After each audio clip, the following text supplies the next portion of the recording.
the things you can expect to see during your first week here and to help you get started down this new and exciting career path. Now, I want you to forget anything you may have heard about the old locations, you know. Some people still have a somewhat negative impression of the company.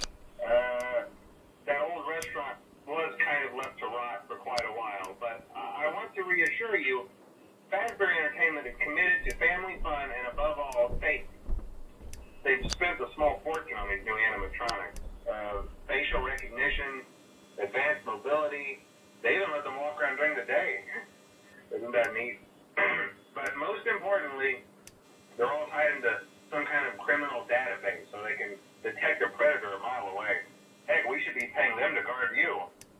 Now, that being said, no new system is without its kinks. You're only the second guard to work at that location. The first guy finished his week but complained about conditions. We switched him over to the day shift. So, hey, lucky you, right? Mainly he expressed concern that certain characters seemed to move around at night and even attempted to get into his office. Now, from what we know, that should be impossible. That restaurant should be the safest place on Earth. So while our engineers don't really have an explanation for this, the working theory is that the robots were never given a proper night mode. So when it gets quiet, they think they're in the wrong room. So then they go try to find where the people are, and in this case, that's your office. So our temporary solution is this. There's a music box over by the prize counter, and it's rigged to be wound up remotely. So just every once in a while, switch over to the prize counter video feed and wind it up for a few seconds. It doesn't seem to affect all of the animatronics, but it does affect one of them. And as for the rest of them, we have an even easier solution. You see, there may be a minor glitch in the system, something about robots seeing you as an endoskeleton without a costume on and wanting to stuff you into a suit. So hey, we've given you an empty Freddy Fazbear head. Problem solved. You can put it on any time and leave it on for as long as you want. Eventually, anything that wandered in will wander back out. Something else worth mentioning is kind of the quirky modern design of the building. You may have noticed there are no doors for you to close. But hey, you have a light, and even though your flashlight can run out of power, the building cannot. So don't worry about the place going dark. Well, I think that's it. You should be golden. Check the lights, put on the Freddy head if you need to. Keep the music box wound up. Piece of cake. Have a good night, and I'll talk to you tomorrow.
Hello? Hello? See, I told you your first night wouldn't be a problem. You're a natural. By now I'm sure you've noticed the older models sitting in the back room. Those are from the previous location, and we just use them for parts now. The idea at first was to repair them. They even started retrofitting them with some of the newer technology, but they were just so ugly, you know? And the smell.